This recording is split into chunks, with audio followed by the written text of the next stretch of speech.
The Gulf of Mexico transformed into a combat zone at exactly 4:25 a.m.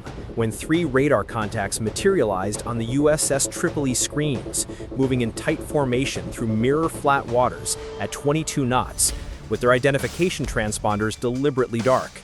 Within seconds, the ship's combat information center erupted from routine patrol to battle stations, as thermal imaging revealed what naval intelligence had been hunting for months: an industrial-scale contraband convoy carrying enough dangerous precursor chemicals to produce 6.5 metric tons of pure illegal product, a street value approaching $10 billion, and enough harmful capacity to cause severe damage across multiple American cities. But those 3 vessels weren't just smugglers making a high-stakes run. They were bait, and the United States Navy had just taken it, triggering a cascade of events that would expose something far more concerning than contraband: a fully militarized criminal organization command network operating with the technological sophistication of a modern nation-state military, complete with drone swarms, encrypted command nodes, and foreign weapon systems that would rewrite America's understanding of the threats lurking just beyond its southern border.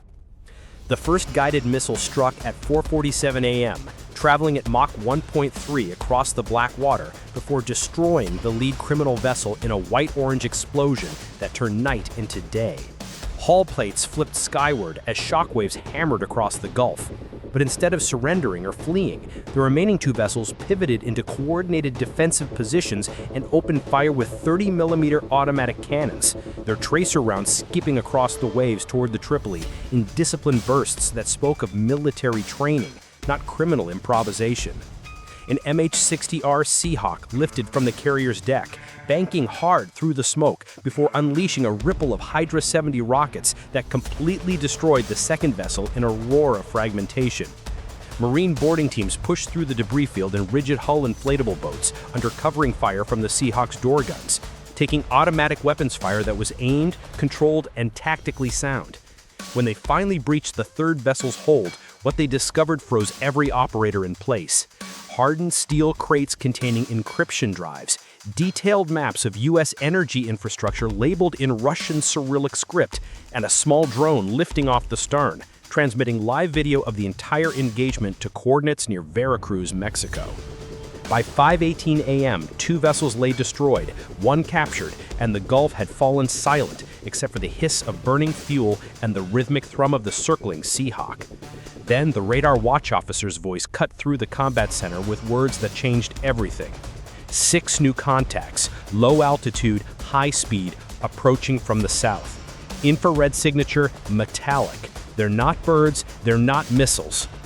What broke from Cuban airspace at 7:05 a.m. was a serious threat materialized. 6 delta-winged drones, each the size of a small car, racing north at 780 kilometers per hour, while skimming barely 12 meters above the water, flying too low for conventional radar locks, and carrying 50 kilograms of explosive payloads designed for maximum destructive impact.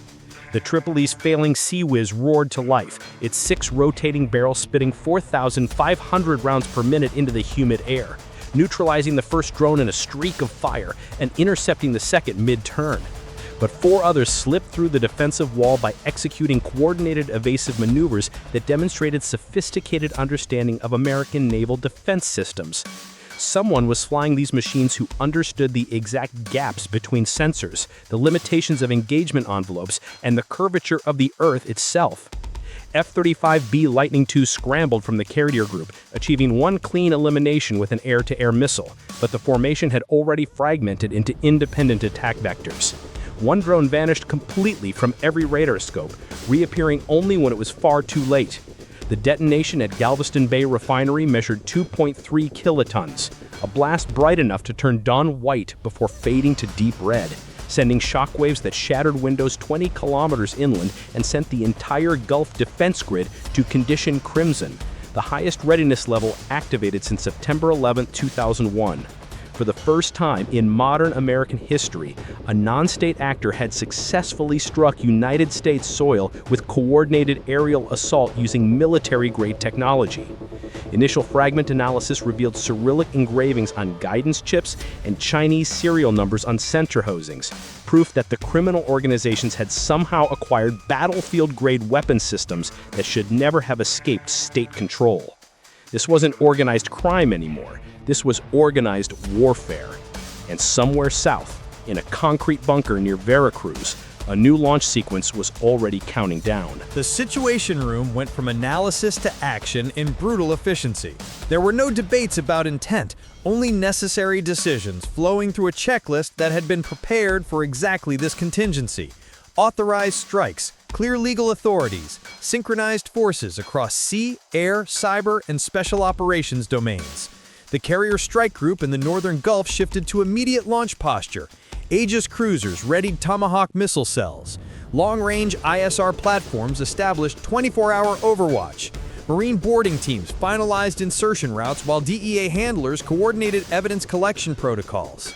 At 11:40 a.m., with presidential authorization secured and forces positioned, Operation Iron Wave Phase 2 commenced under strict radio silence.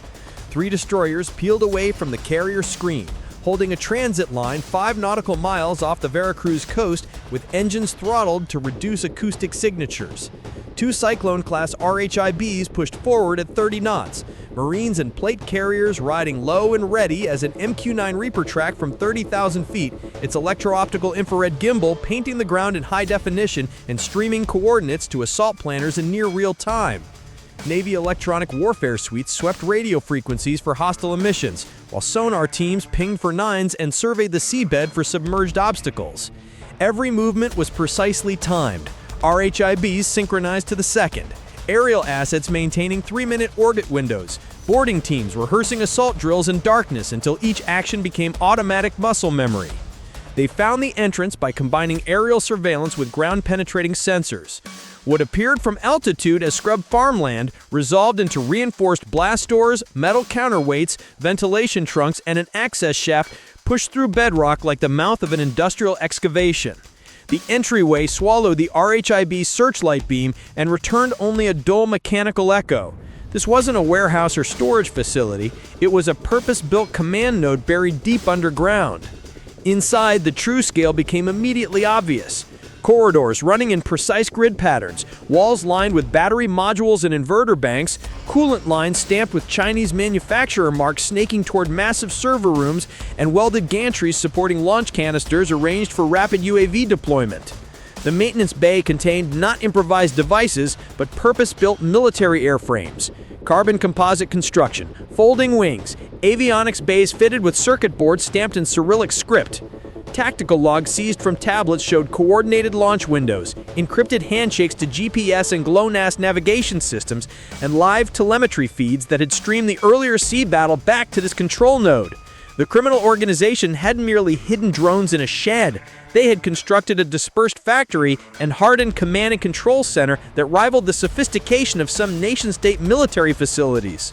More concerning, specialist teams discovered frequency sweepers and a small phased array emitter capable of blinding local radars and attempting targeted jamming of incoming cruise missile guidance systems.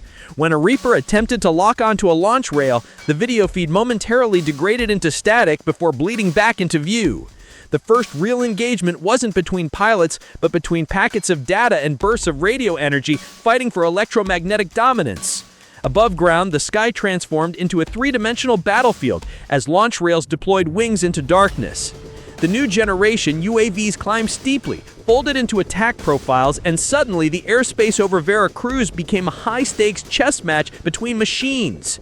3 destroyers sent the first Tomahawk flight downrange, but one missile abruptly began to veer off course as onboard analysts watched telemetry cascade into system failure, signal noise rising, inertial drift increasing, the missile seeker hunting a false horizon.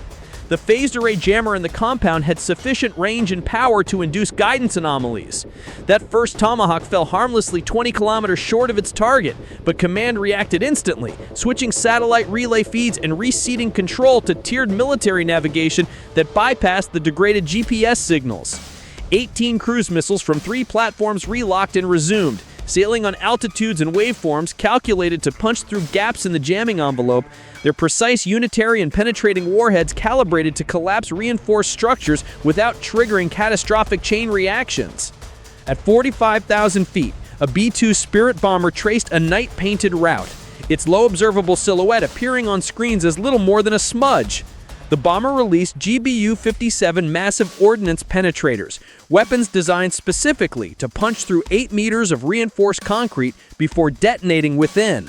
When the penetrators detonated deep underground, the sound was distant subterranean force, concrete peeling, steel frames buckling, entire corridors collapsing in waves of pulverized dust.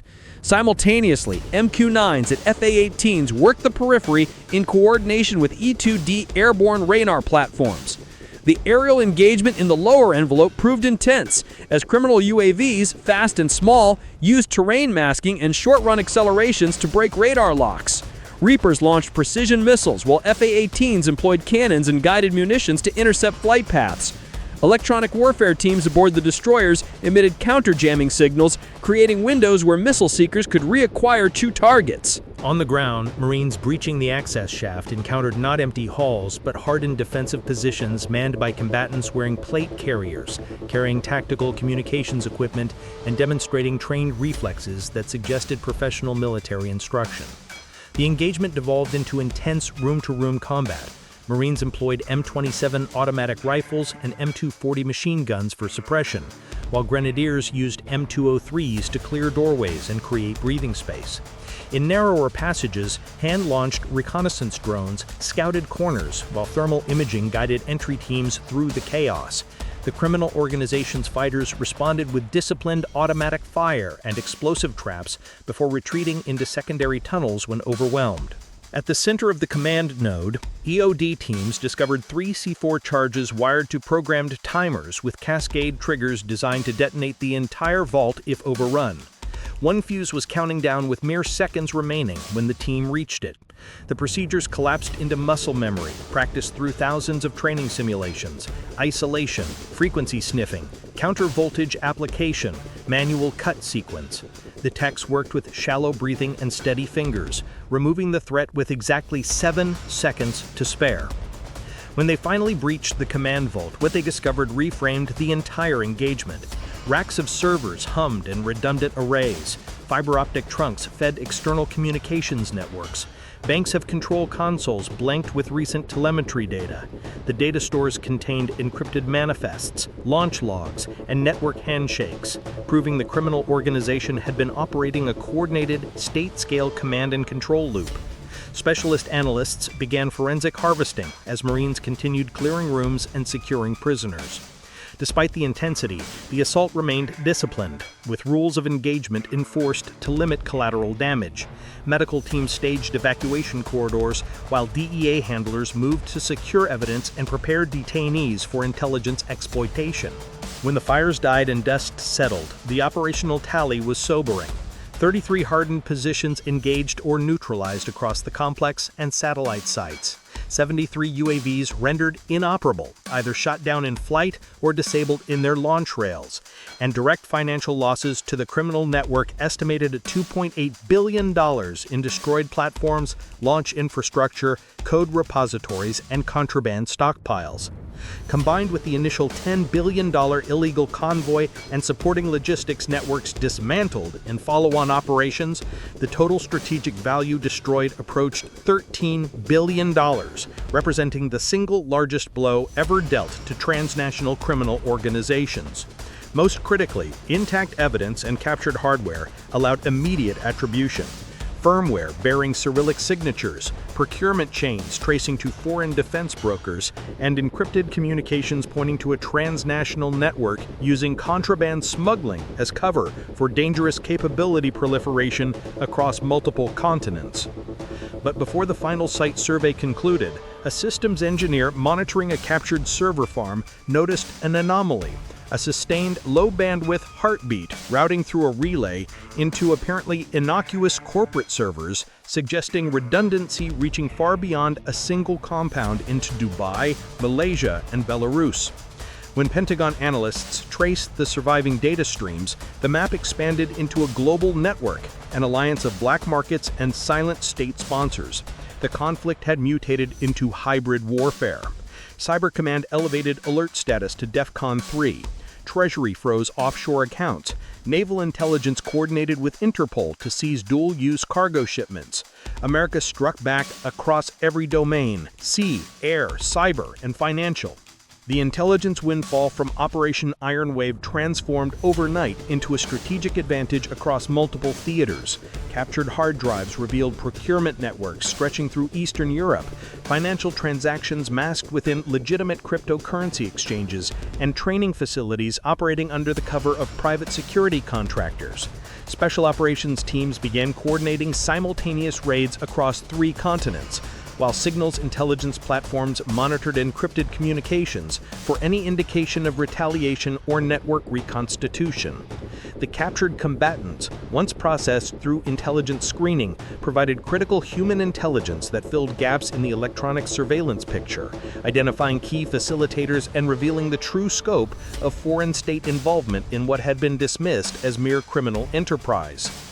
For the United States, Iron Wave proved that even in an age of converging dangers, America could still strike fast, strike precisely, and strike back decisively. When the homeland faces existential threats, the response will be total, coordinated, and uncompromising, because the battlefield is everywhere now, and data moves faster than missiles.